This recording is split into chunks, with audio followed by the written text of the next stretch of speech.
نعوذ بالله السميع العليم من كل شيطان رجيم بسم الله الرحمن الرحيم الحمد لله والصلاة والسلام على رسول الله صلى الله عليه وسلم سبحانك لا علم لنا إلا ما علمتنا إنك أنت العليم الحكيم ربي اشرح لي صدري ويسر لي أمري واحلل عقدة من لساني يفقه قولي. On va parler d'une histoire qui est... On va commencer par c'est ce rêve qu'une personne m'a raconté, une personne qui m'a raconté ce rêve en me disant mais je comprends pas comment se fait-il que moi j'aime pas les djinns, j'aime pas les sorcelleries, j'aime pas les sorciers et chaque fois quand je dors dans mes rêves je vois toujours qu'il y a des djinns qui se présentent vraiment sous leur forme dans mon sommeil et ils viennent me donner ou me dire des choses. Voilà. Donc, mais elle, son rêve, c'est quoi?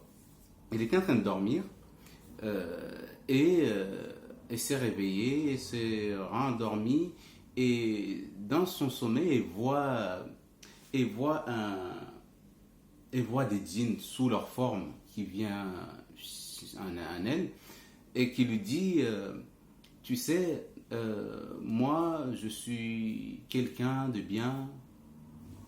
Le djinn raconte l'histoire dans le rêve de la personne en lui disant moi je suis là pour t'aider, je suis là pour te sauver la vie, je suis là pour t'enlever, te protéger ta famille. Donc du coup le mieux c'est que tu acceptes de prendre ce cadeau. En fait le djinn est venu avec un cadeau dans un rêve pour lui donner à la personne, pour lui donner cette personne là dans son rêve. Il lui a dit si tu acceptes mon cadeau, ah bah, si tu l'acceptes, ah bah, je vais te protéger, je vais t'envoyer des djinns pour te protéger. Eux, ils ont vraiment parlé des mots vraiment qui vont que dans le sens des djinns. Et donc, du coup, elle a dit non, je peux pas. Je peux pas accepter ce cadeau, je peux pas accepter ce que tu me donnes. Parce que tu me dis qu'il faut que j'accepte ce cadeau pour que toi, tu puisses me protéger. Mais j'ai pas envie, j'ai pas besoin de ça. Moi, mon seul protecteur, c'est Allah Azawajal, c'est Dieu, mais c'est pas toi. Il a dit non, évite, oublie Dieu. Moi, je suis là pour toi.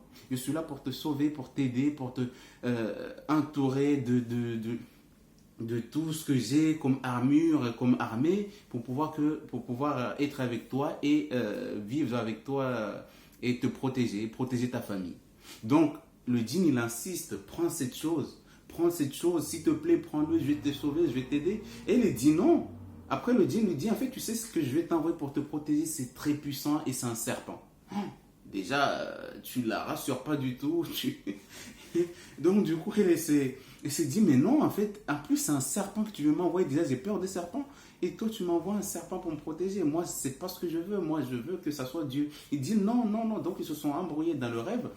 Et comme elle n'a pas voulu, en fait, le djinn a envoyé d'autres choses, en fait, horribles, en fait, pour venir l'attaquer, pour lui montrer, en fait, que s'il n'accepte pas, bah, c'est ce qui va lui arriver. Donc, quand elle s'est réveillée, en fait, elle a eu peur, en fait, que qu'est-ce qui allait se passer, et si j'avais accepté ce cadeau de djinn, qu'est-ce qui allait se passer, est-ce que j'allais pas vendre mon âme, est-ce que j'allais... La dernière fois, on a fait une vidéo qui parlait justement de l'échange entre... les djinns, etc., et les humains. Donc, du coup, elle a eu peur. Donc, du coup, elle se demandait, mais pourquoi ce djinn-là voulait m'offrir quelque chose en échange de sa protection? Mais en fait, c'est vrai, le djinn, en fait, il voulait échanger l'âme de cette dame, de cette personne, pour qu'il puisse, en fait, accepter, une fois que la dame a accepté le cadeau de djinn, ça veut dire que tu as accepté qu'il vive dans ton corps et utilise ton corps. Parce qu'en sachant l'histoire, c'est que le djinn, quand il est dans un corps humain, en fait, il est protégé, il est nourri, logé, blanchi, il a tout ce qu'il veut. Parce que quand il a envie de manger un sandwich, bah, il va te le mettre dans ta tête. Je veux un sandwich. Et toi, tu vas penser que c'est toi qui veux le sandwich et tu vas sortir pour aller l'acheter, le manger. Ou dès que tu l'achètes, tu n'as même pas envie de le manger. Donc, du coup, c'est quand il lui a dit, je vais te protéger, mais il faut que tu acceptes en fait mon cadeau, ce que je te donne. Et elle a dit non, moi, ma seule protection, je le demande auprès d'Allah, auprès de Dieu. Donc, du coup, je n'ai pas besoin de ta protection. Donc, je ne te veux pas. Du coup, le djinn, en fait, a provoqué en fait, tout un déluge, tout un problème dans le rêve de cette personne pour que cette personne, en fait, voit comme si c'était la fin de ses jours. et qu'elle a besoin de cette protection des djinns en fait pour pouvoir survivre dans cette situation. Mais elle était ferme en fait elle était ferme en fait dans sa réponse en disant je préfère mourir que de prendre ta protection. Mais qu'est-ce qui se passe dans la réalité alors? Ça c'est un rêve, on va se dire c'est un rêve, oui, etc. Peut-être elle n'avait pas bien mangé, etc. comme disent certaines personnes, mais en fait chaque rêve, comme on a expliqué dans les vidéos précédentes, chaque rêve en fait soit il a une signification, soit il l'a pas. Mais il faut toujours, le mieux c'est de savoir parce que il y a des gens qui rêvent pas, ok? Ils s'inquiètent. Comment ça se fait que les autres rêvent et pas moi? Il y a d'autres personnes qui rêvent. Et ils s'inquiètent. Pourquoi moi je rêve alors que les autres dorment tranquillement sans rêver? Ça va être comme l'histoire de celui qui est mince, qui voit une personne grosse et se dit ah oui, elle a de la chance, j'aurais bien aimé être grosse comme elle. Et celle qui est grosse, elle voit celle qui est mince, elle se dit ouais, elle a de la chance, elle peut s'habiller comme elle veut. Et si moi aussi j'allais être mince comme elle? Du coup, ils vont se tuer dans le sport, elle va se gaver dans la nourriture, elle va manger tout ce qui bouge pour prendre le poids de l'autre. L'autre va perdre du poids, il va faire du sport, il va tout faire pour prendre le poids de l'autre. C'est exactement ce qui se passe. Dans les rêves aussi, c'est pareil. En fait, on se dit, mais comment ça se fait que tout le temps, ma femme ou mon ami me raconte toujours ses rêves? Et moi, j'ai jamais de rêve. Du coup, je suis inquiet. Est-ce que c'est normal que je rêve pas? Donc, c'est vrai. Une personne qui rêve, il a plus d'avantages. Je dis pas qu'il a des avantages dans la vie. Non. Il a de l'avantage s'il comprend le rêve qu'il a fait. Ok? Parce qu'en fait, un rêve, des fois, il y a un rêve qui t'annonce ce qui va t'arriver demain. Si tu as compris ça, en fait, tu vas réussir à combattre cette chose avant qu'il arrive. Comme dit la Bible, ce qui est révélé est déjà combattu. Ça, c'est un verset de la Bible qui dit ce qui est révélé est déjà combattu. Ça veut dire que ce que tu vois en rêve, en fait, tu as la chance de le combattre. Du coup, ceux qui pleurent parce qu'ils rêvent, ils font des cauchemars, ils en ont marre, etc. En fait, ils ont une longueur d'avance par rapport à celui qui ne rêve pas du tout. Parce que celui qui ne rêve pas du tout, en fait, il va vivre la chose du jour, le jour J. Alors que des fois, il y a certaines personnes, quand ils voient comme s'ils vont aller au boulot, ils vont se battre au boulot, ils voient ça veut dire, dans sa tête, en fait, il s'attend à ce qu'au boulot, il se passe quelque chose. Tu vois? Donc, du coup, en fait, il va se protéger contre ça. Et donc, du coup, il va demander à Dieu, il va prier, il va lire tous les versets qu'il connaît, il va lire tous les cools. En fait, il va beaucoup invoquer Dieu. Du coup, en fait, les rêves, en fait, pour certaines personnes, en fait, c'est une source, en fait, de guider. Mais les gens ne savent pas, en fait, ils voient que l'effet néfaste du rêve. Parce qu'un rêve, il va te révéler une sorcellerie, etc. Du coup, en fait, tu sais de quoi ce qui t'attend et tu sais comment t'attendre, ce qui va t'attendre, en fait. Donc, à partir de ce moment-là, c'est vrai que ce n'est pas tous les rêves qui vont être mauvais, méchants, etc. Il y aura des rêves, des fois, en fait, qui vont te soulager. Il y a des rêves auxquels tu vas t'en sortir. Il y a des rêves auxquels tu vas te battre et tu vas combattre, les gens. Il y a des rêves auxquels tu vas réussir à t'en sortir. En fait, ce n'est pas tous les rêves auxquels on va te tabasser. Mais en fait, le rêve, en fait, c'est une éducation psychologique pour que quand tu seras... une fois que tu auras compris ce qui se passe dans les rêves, en fait, tu aimeras beaucoup rêver qu'une personne qui ne voit pas vraiment de rêve. Mais celui qui ne voit pas de rêve, il a une protection psychologique aussi. Parce que tu ne sais pas pourquoi Dieu t'a protégé contre les rêves. Ça se fait que si tu vois un rêve, en fait, tu risques d'être perturbé ou devenir fou parce que tu as vu un rêve. Donc, du coup, il y a une protection. C'est comme pendant le traitement de Ruqya. Il y a beaucoup de gens pendant le traitement de Ruqya, pendant que tu vas réciter, en fait, ils vont voir des images qui vont défiler dans leurs yeux, ils vont pouvoir se défendre eux aussi. Et il y a d'autres personnes, quand tu vas réciter la Ruqya sur eux, ils verront rien du tout, ils vont juste guérir, comme ça. Avec le traitement, aller se laver avec le coranisé, etc., etc. Ils vont guérir comme ça. Donc, chaque personne, en fait, c'est Dieu qui juge. Al-Hakim, le nom d'Allah qui dit Al-Hakim, c'est lui qui décide, c'est lui qui voit ce qui va être mieux pour toi. Dieu va te donner une chose, toi tu vas pas aimer. C'est comme l'exemple de celui qui est gros et celui qui est mince. Alors qu'il y a des hommes qui aiment bien les femmes qui sont grosses. Donc du coup, quand ils vont voir des femmes comme ça, ils vont être heureux de les avoir. Mais cette femme-là, en fait, elle va pas voir en fait que cet homme-là peut-être m'a aimé parce que je suis grosse. Du coup, en fait, elle va essayer de perdre du poids et à la fin, l'homme quitte la femme et tout et sans comprendre le sens. Et c'est pareil. Celui qui se marie avec une femme qui est mince mais qui se voit pas belle en étant mince, ses habits ne tiennent pas, etc., et va vouloir prendre du poids et cet homme-là en fait va la quitter parce qu'il a pris du poids et du coup elle va se retrouver dans vice versa en fait C'est tout un problème en fait. Chacun voit que l'autre est mieux que moi, l'autre est mieux que l'autre. Du coup, en fait, les gens sont pas, les gens sont pas vraiment contents de ce que Dieu les a donné, alors qu'on doit remercier Dieu sur ce qu'il nous a donné. Washkuru ala ni'mihi yazidukum. C'est vrai, la chose est à donner, alhamdulillah, je vis, il y a des gens qui sont malades et moi je suis en pleine santé malgré que je suis fine, taille fine, malgré que je suis grosse, mais je suis en pleine santé, mes enfants vont bien, ma famille va bien. Tout ça, c'est des remerciements au lieu d'aller te bloquer sur juste ta taille. L'argent que tu gagnes, tu t'en fous, tu veux même pas l'utiliser parce que tu es grosse, t'es pas bien dans ta peau. Mais si t'es pas bien dans ta peau, mais qu'est-ce que tu fais sur Terre? Celui qui t'a mis là avec ta taille, tu penses vraiment que il t'a mis là pour t'embêter? Non, en fait, il a vu qu'il y a quelqu'un dans le monde qui va t'aimer parce que tu es comme tu es. Il sait déjà qui va t'aimer, quel genre de personnes, catégorie des gens qui vont t'aimer parce que tu es comme ça. Mais toi, en fait, vu que tu n'as pas compris, tu vas toujours t'en vouloir en disant oui, c'est parce que moi, je vais jamais trouver un homme, parce que je suis grosse, parce que je suis fine, etc. Mais en fait, non. Il faut prier, patienter, avancer. C'est comme ça. Prier, patienter en avançant. Ça, au moins, tu vis ta vie, tu n'y attends pas à ce que quelqu'un vienne te dire t'es belle, t'es beau, etc. C'est bien d'entendre des compliments. Ah, franchement, t'es mignon, t'es mignonne, tout ça. Les gens, ils aiment bien les compliments. Donc, du coup, c'est pour dire quoi? Pour dire qu'en fait, les djinns, en fait, ils vont faire quoi quand ils vont quand ils vont vouloir rentrer dans un corps humain? En fait, la plupart du temps, ça se passe déjà dans les rêves.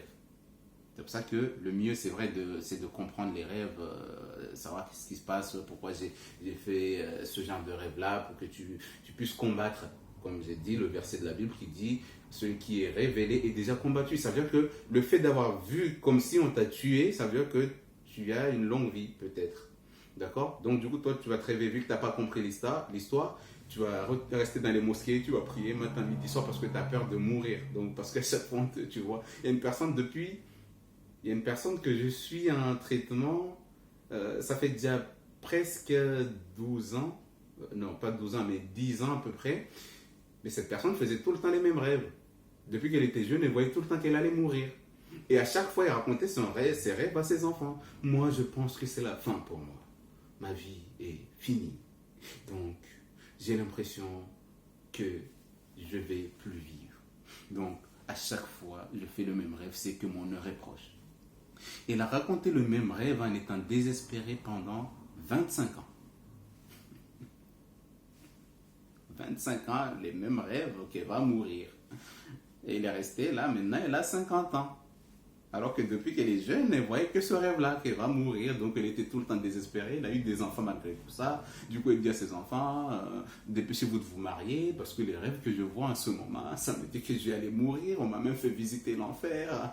On m'a même fait visiter le paradis. Donc du coup, je vais mourir. Et ses enfants, maintenant, la plus grande, elle a même 40 ans. Et elle faisait toujours le même rêve. Du coup, même son enfant est mort avant elle.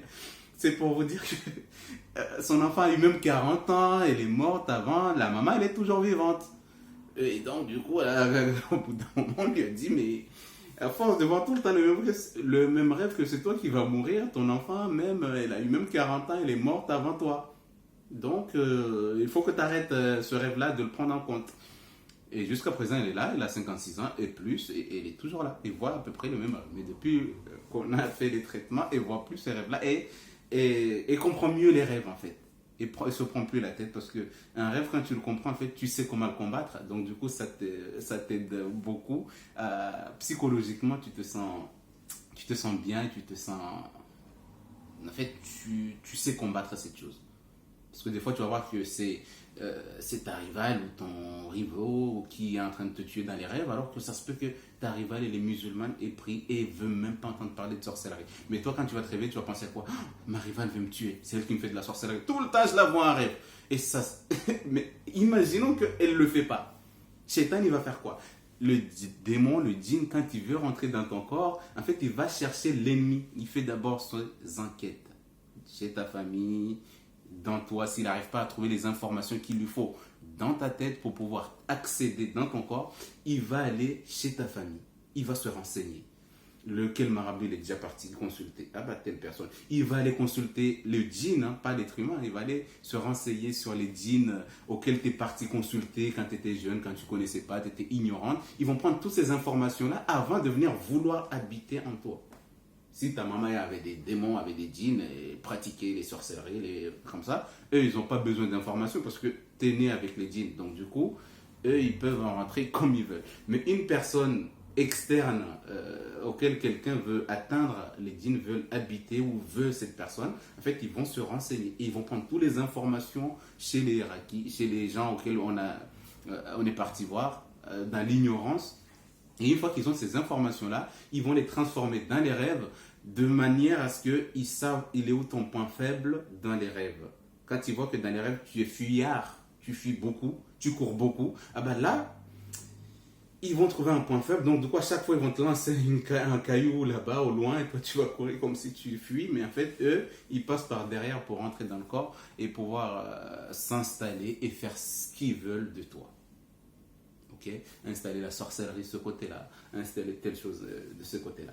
Et donc, du coup, c'est pour ça un djinn, quand il veut rentrer dans le corps, en fait, il crée des péripéties, il crée des problèmes, des moments durs dans les rêves des gens. C'est pour ça que j'avais expliqué la dernière fois que une fois que tu as peur, une fois que un rêve te fait peur, hein, au réveil, en fait, ça ouvre la porte au djinn de pouvoir accéder à ton corps.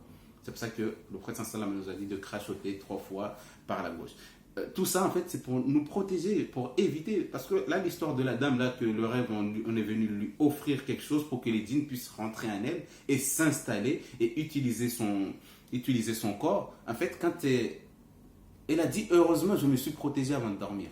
C'est ça ce qui m'a sauvé, mais sinon, je serais mort dans mon rêve. Ok. Et il y a une autre personne qui m'a. J'avais soigné une personne qui venait de loin. Elle a fait un voyage, un long voyage. Elle est venue de La Réunion. C'est un homme. Elle arrive après, elle me dit, ouais, tu sais, moi, je suis, tu sais ce que je vis, moi, dans ma vie, dans mes rêves, c'est vraiment très compliqué, tu sais. Il y a une fois, après, il commence à me raconter l'histoire en me disant, tu sais, il y a une fois, j'étais en train de dormir et j'ai vu un homme qui est venu bien habillé. Il est venu, il m'a serré la main, après il m'a dit, toi, tu n'es pas comme les autres. Toi, je vais t'apprendre des choses que jamais les autres n'ont appris. Je dis, bah ok. J'étais ignorant, je n'étais pas à fond dans ma religion, je ne savais rien du tout. Du coup, je vois des rêves qui me flattent, qui me donnent des pouvoirs, etc. Donc, du coup, j'ai dit, ok. Donc, il a dit, ce démon-là, il est arrivé, en fait, il a construit, il a fabriqué un oiseau avec de la terre. Ok. Il a fabriqué cet oiseau. Après, ce démon, en fait, il lui dit, regarde, regarde, regarde. Il a soufflé sur l'oiseau et l'oiseau est devenu un vrai oiseau. Il a commencé à s'envoler. Il lui a dit, ça, je t'apprends ça parce que je veux que tu sois quelqu'un de bien. Donc, fais la même chose. Il a dit, mais à chaque fois que je vais faire la chose que le démon me dit, je vois son vrai visage, c'est un démon, j'arrête tout et je fuis. Ok. Il a dit, une fois, il est revenu dans son rêve. Après, il a tracé un fil et il y avait du feu en bas. Il a dit au djinn, il a dit à cet être humain, ce que je vais faire, en fait, je vais passer sur ce feu, je vais t'apprendre des choses. Il lui dit encore. Parce qu'il a dit, c'est pas une fois qu'il est venu, mais il est venu plusieurs fois. À chaque fois, il lui apprenait des choses. En fait, il voulait l'initier à la magie et à la sorcellerie, en fait, pour qu'il soit un sorcier. Mais il était jeune, donc du coup, naïf et tout. Donc du coup, il dit, le démon, il est venu, il y avait un feu, vraiment, et le djinn, il a traversé ce feu. En étant un être humain bien habillé, toujours, il vient pour le perturber dans le cerveau. Il est venu bien habillé et il est passé sur le feu. Après, il l'appelle et dit, tu sais, tu as vu ce que j'ai fait? J'ai traversé le feu, je ne suis même pas brûlé, donc toi aussi tu peux le faire. Et lui, il a dit, quand j'ai voulu le faire, en fait, j'ai vu vraiment le vrai visage de cette chose-là. Et du coup, ça m'a fait peur et j'ai reculé. Donc, du coup, il y a plusieurs sortes de choses, en fait, qu'il a vécues, ce jeune-là, concernant les démons qui voulaient s'installer en lui. Ils lui ont appris tellement des choses qu'au bout d'arriver à un moment, elle s'est dit, mais peut-être c'est ça la vraie vie, il faut que je m'initie à ça. Mais en fait, il y avait toujours une protection, en fait, que lui-même, il ne savait pas c'est quoi cette protection qui l'éloignait de ce démon-là tout le temps. Mais le démon, il vivait toujours à côté de lui, à côté de lui, à côté de lui, tout le temps, dans ses pensées, dans ses rêves. Il venait tout le temps, dans ses rêves, lui enseigner d'autres choses. Mais à chaque fois, il se réveillait avant que de pratiquer la chose. Donc, en fait, ce démon-là, en fait, il voulait l'initier justement à la sorcellerie, le fait de faire de la sorcellerie, de envoûter les gens. En fait, c'est ce qu'il voulait. Parce qu'un djinn, quand il est dans un corps humain, comme j'ai dit, nourri, logé, blanchi.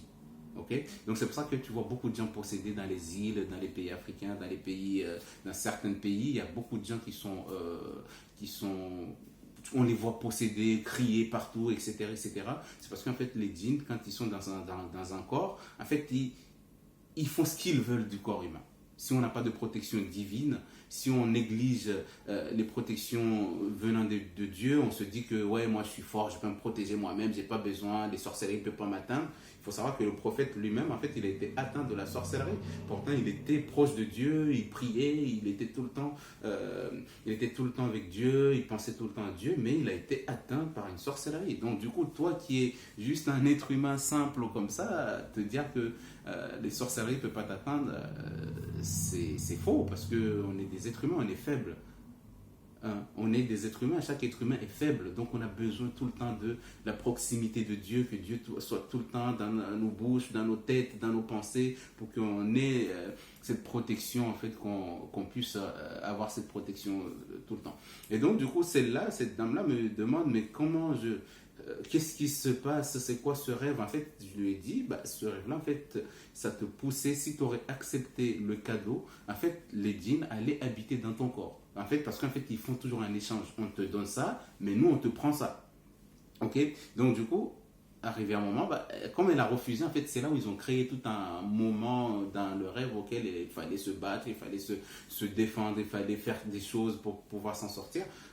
Juste à la fin pour lui dire, mais accepte, tu vois tout ce qui est arrivé, accepte ça, tu auras tes protections, on sera là avec toi, on va te protéger, on va... Donc du coup, c'est vraiment des situations qui sont lourdes, parce que le démon, lui, son travail, c'est quoi?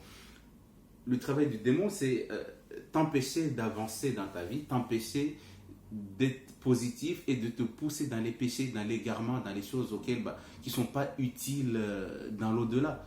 D'accord? Si tu es quelqu'un qui aime l'argent, si tu es quelqu'un qui aime l'argent, ils vont te pousser dans aimer l'argent jusqu'à aller voler. Si tu es quelqu'un, je ne dis pas qu'il ne faut pas aimer l'argent, il faut aimer l'argent parce qu'on a besoin pour survivre, pour vivre, pour faire les courses, etc.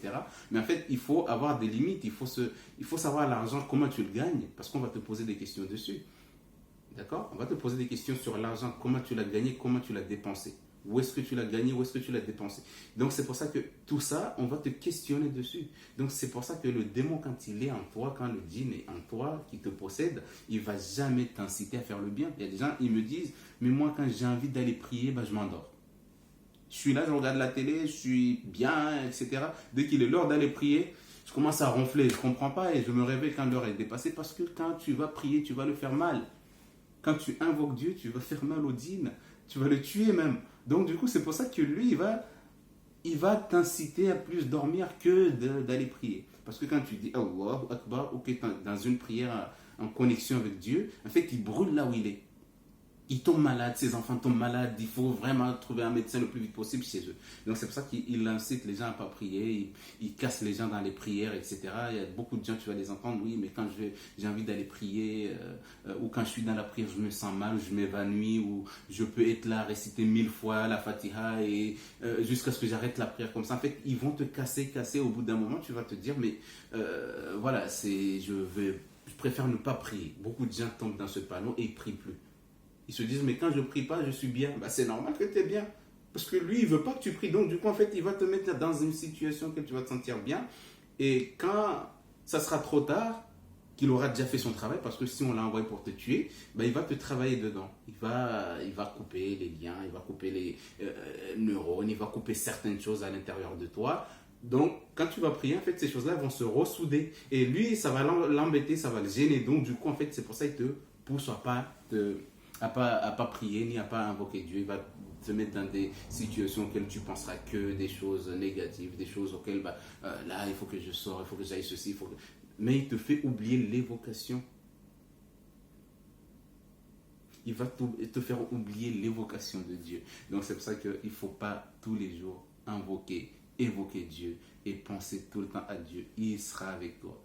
Si tu penses à Dieu, le prophète sallallahu alayhi wa sallam a dit, si tu penses à Dieu, Dieu pensera à toi. Si tu marches pour aller vers Dieu, marcher pour aller vers Dieu, c'est, tu as la flemme, mais tu fais quand même des choses pour Dieu. Tu penses à Dieu, tu l'invoques, tu l'évoques. Dieu court vers toi. Donc ça veut dire que tes problèmes, quand ils voient Dieu courir vers toi, les problèmes, en fait, ils commencent à paniquer et les djinns commencent à paniquer. C'est pour ça qu'ils t'empêchent, en fait. La plupart des gens qui ont des djinns ou des sorcelleries, la plupart du temps, en fait, ils ont du mal à évoquer Dieu, ils ont du mal à invoquer Dieu. Donc, c'est pour ça qu'il faut beaucoup se protéger. J'insiste dessus sur les protections. Même si les protections, tu vois que même si tu es protégé, tu te sens toujours comme si tu as toujours un problème en toi, il faut se dire que les protections, quoi qu'il arrive, en fait, c'est une épreuve pour toi aussi. Des fois, tu es protégé, il y a un djinn qui vient t'attaquer. Tu te dis, mais attends, je me suis bien protégé, j'ai lu Yassine entièrement, je dis, je sais pas quoi. Et il y a toujours un djinn qui est venu, donc les protections ne servent à rien. Ils se disent ça. Alors que non, justement, c'est une épreuve. En fait, on voulait tester. Est-ce que cette épreuve, est-ce que le fait que tu t'es protégé à un djinn qui t'a combattu, est-ce que tu vas toujours te dire, je vais quand même me protéger quoi qu'il arrive, ou tu vas arrêter tout et lui, il va profiter de ton corps, il va faire ce qu'il veut. Donc, c'est pour ça que c'est très compliqué. Le fait d'être atteint d'un djinn, c'est très dur à l'enlever, des fois. Il y a des moments auxquels c'est facile, ça va. Mais il y a des moments auxquels c'est très compliqué. C'est pour ça qu'on a dit, vaut mieux prévenir que de guérir. Ça veut dire que le fait de te protéger, c'est une prévention pour éviter qu'un djinn vienne habiter dans ton corps gratuitement. Parce qu'il y a des djinns, ils sont SDF. Il y a des djinns qui sont présidents. Il y a des djinns ils ont chez eux, il y a des rois, ils ont tout. Mais quand ils sont dans un corps humain, en fait, ils ont plus de valeur chez eux là-bas. Ah, j'ai vu telle personne, tel djinn, il est dans le corps de telle personne. Il est bien, hein, il est nourri, logé, blanchi. Donc les autres, en fait, ils sont jaloux des autres, ils veulent aussi s'installer dans le corps des gens. Donc du coup, c'est pour ça, en fait, qu'il y a des djinns qui vont inciter ton ennemi, il te déteste, ok? Tu sais qu'il te déteste, il vit sa vie. Il pense même pas à toi. Il fait son truc, il va au travail, il fait sa vie. Il pense même pas à toi. Mais si un djinn voit que tu vis bien, ton corps est bien pour lui, en fait, il va inciter dans l'oreille de ton ennemi qui t'avait oublié de faire une sorcellerie pour pouvoir venir en toi. Du coup, ce djinn-là qui a poussé, ce qu'on dit, il murmure en fait. Le démon, il murmure dans tes oreilles, fais ceci, dis-lui ça. Maudis-le, fais ceci, en fait, il va te pousser jusqu'à arriver à un moment, en fait, il va te faire voir que les défauts de cet ennemi, il veut te tuer, il veut ceci, dans les rêves même, tu vas voir comme si ton ennemi te coupe en petits morceaux, comme ça, quand tu traînes. C'est lui qui fait tous ces scénarios, parce qu'il veut que ta haine envers cette personne augmente encore de plus en plus. Donc, du coup, qu'est-ce qu'il va faire? C'est que la personne faible d'esprit, ils vont faire quoi? Ils vont directement aller voir les marabouts, les gens qui font ce genre de mal-là, occulte. Ils vont préparer une sorcellerie contre mon ennemi. Il veut me tuer, donc je vais le tuer avant lui. Et donc, le djinn qui t'a poussé, il va faire quoi? Il va amener sa famille, ils vont s'installer sur la sorcellerie. Et une fois que la sorcellerie vient dans ton corps, lui, il a trouvé une porte, il rentre parce qu'il voulait rentrer dans ton corps. Donc, il va inciter une personne à faire une sorcellerie pour qu'il puisse rentrer dans ton corps. D'accord? Genre un djinn SDF. Il est là, il souffre, il n'a rien à manger, il galère. Et quand il voit qu'on a envoyé des démons, des djinns pour te tuer, en fait, lui, il va faire quoi? Il va voir une foule de djinns qui passent devant lui, il va suivre. Voilà, c'est comme quand tu vois les gens qui se battent et tout, toi tu suis tu vois les gens poursuivis par la police ou quoi, tu as envie de savoir où ils vont, qu'est-ce qui se passe, qu'est-ce qui s'est passé, tu te renseignes. Les djinns, ils font exactement la même chose. Donc du coup, ils vont voir ces gens-là passer pour aller dans le corps d'une personne. En fait, ils vont suivre derrière, en fait, ils vont se cacher. Parce que eux, quand ils vont savoir que eux, ils ont la chance ils sont invités par une sorcellerie dans un corps pour aller tuer quelqu'un, ils se sentent bien. Donc du coup, en fait, ils ont des gardes, ils ont tout. Du coup, les autres SDF, djinns qui ne sont rien dans la vie, ils vont suivre en fait ce cortège-là qui va dans ce corps, dans le corps de telle personne, et ils vont rentrer aussi. Et une fois dedans, voilà, même s'il dort sur les pieds, mais tant qu'il est dans un corps humain, il est confortable, il mange, il boit, il est nourri, logé, blanchi. Donc c'est pour ça que quand on sort dehors, on nous a dit de dire Bismillah et tawakkal ton ala Allah. Parce qu'en fait, il y a tout ça dehors qui t'attend. Un être humain est entouré de problèmes. Dieu a dit dans le Coran, on a créé l'être humain avec une vie de lutte. En fait, ça veut dire que rien n'est facile. Un côté, c'est facile, c'est vrai, mais rien n'est facile dans la vie d'un être humain. En fait, tu es toujours en train de te battre, en fait, même si tu sais pas. Tu es assis là, comme ça, mais en fait, tu te bats sans savoir. Dans tes pensées, dans tes effets, dans le fait que tu vas aller travailler. En fait, c'est une vie de lutte, en fait. On est tout le temps en train de lutter. Donc, c'est pour ça que quand on nous a dit, Bismillah, tawakkalt, je vais sortir, mais je ne sais pas ce qui m'attend dehors. Donc, ya Allah, protège-moi contre ce qui se passe à l'extérieur.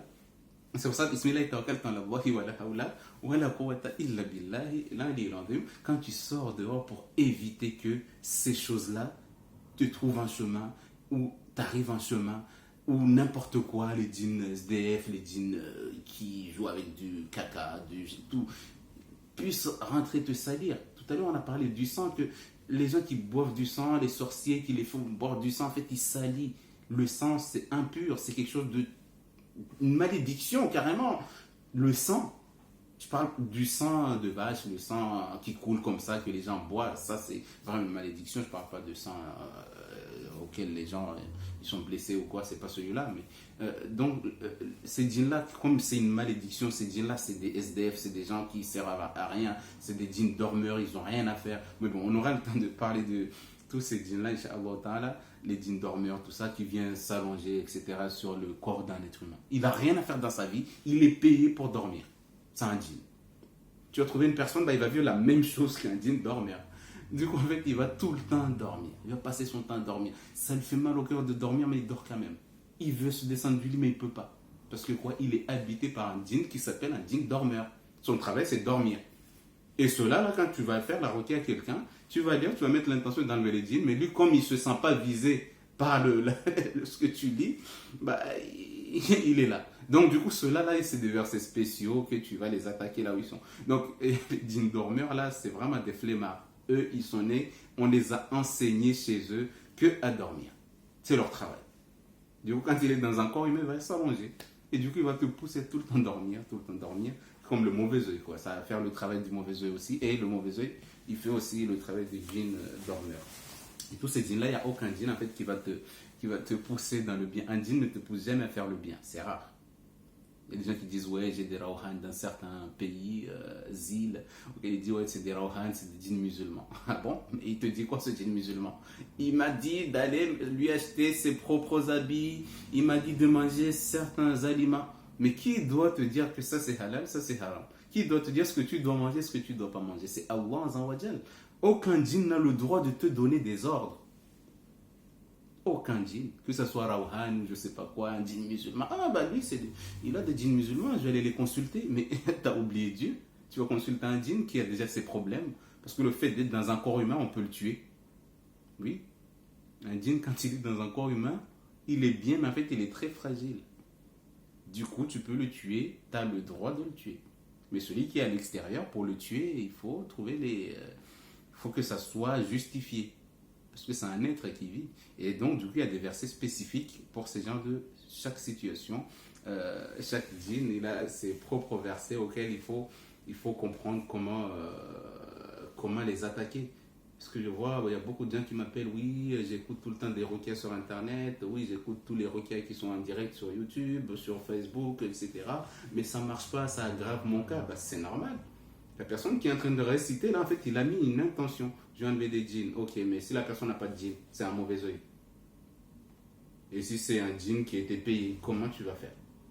Donc, c'est pour ça qu'il faut aller voir un raki pour mettre une intention que à toi. Je lis pour toi. Ce que je veux, l'intention que j'ai va coïncider avec l'intention. Si tu es venu me voir pour te faire la requête, on va faire un diagnostic. Tu vas me dire que j'ai tel problème, tel problème. Tous les problèmes auxquels tu vas me dire, tu vas me citer, moi, je vais mettre l'intention d'annuler ces problèmes-là. Pendant que moi, je mets l'intention d'annuler les problèmes que tu m'as dit, toi, en même temps, tu mets l'intention d'annuler ce que tu m'as dit. Donc, du coup, en fait, c'est pour ça que le raki, faire la requête, c'est unique, en fait. C'est comme quand tu vas voir le médecin. Vous êtes 5 dans le bureau du médecin, il ne va jamais vous dire que vous avez quoi, les jeunes? Vous avez quoi comme problème? Moi, j'ai mal au ventre, moi, j'ai mal à la tête, moi, j'ai mal aussi, moi, j'ai mal au dos, moi, je ne sais pas quoi, moi, je deviens fou, Le médecin ne va pas vous dire, bon, ok, c'est pas grave, prenez tous un Doliprane et rentrez chez vous. Non, ça se passe pas comme ça. Le médecin, au contraire, tout le monde connaît ce qui se passe. Il te dit rentrer un par un. Vous êtes deux? Ah, vous êtes deux. D'accord, c'est ton mari. Ok. C'est ta femme. Ah, c'est ton enfant? Bah, rentrez tous les deux. Bon, il va viser juste la personne avec son intention de vouloir savoir le problème de cette personne-là. Alors, qu'est-ce qui t'amène? Ou qu'est-ce qui lui amène? Qu'est-ce qui l'amène? Il a quoi? Si c'est une personne qui a du mal à parler, il va interroger la personne qui est en face. Mais il s'en fout en fait de la maladie de celui qui est en face parce que c'est pas dans sa tête, son intention, c'est pas guérir les deux en même temps. C'est qu'est-ce qui t'amène? Toi qui es là, qu'est-ce qui t'amène? Ok. T'as mal au ventre? Ok. T'as des vomissements? Non. T'as ceci. Il va poser la question que à la personne visée parce que son intention plus l'intention du patient, en fait, ils coïncident. En fait, arrivément, en fait, ils vont se confronter. Et une fois que ça va ensemble, ah bah, le médicament, après, il va sortir pour cette personne-là. D'accord? Mais voilà, ça c'est ce qui se passe quand tu vas voir un médecin. Ok? Ton intention plus son intention, ça peut montrer le problème là où il est et te trouver une solution. Donc les gens ils confondent, beaucoup de gens confondent. Quand ils entendent Rokia sur internet, ils vont tout écouter. Ah, celui-là c'est pour annuler les problèmes dans les maisons. Ok. Et si le problème n'est pas dans la maison mais dans ton corps ou dans ton enfant, tu vas le mettre quand même? Non, tu peux pas. Donc, il faut vraiment faire un diagnostic. C'est pour ça que quand je dis la requête, c'est vraiment entre la personne et le raki. Le raki, il est là. Son intention, c'est de t'enlever un mal. Mais c'est pas pour vous enlever. Vous n'avez pas tous le même problème. Vous n'avez pas tous les mêmes symptômes. On ne peut pas mélanger parce que l'intention, ça va être quoi? Lui, il a mal au ventre et lui, là, je sais pas quoi, lui, là, je sais pas quoi, je sais pas quoi. Ok, bah, c'est pas grave. Bismillahirrahmanirrahim. Alhamdulillahi Rabbil Alamin. Ar-Rahmanir-Rahim. Ou là, l'autre, il est en train de crier là-bas. L'autre, il est en train de se jeter par terre. L'autre, il Donc, c'est pour montrer en fait que un être humain, on peut pas vraiment gérer quand ils sont deux ou trois ou quatre. Donc, c'est pour ça que même la médecine, c'est une personne par une personne.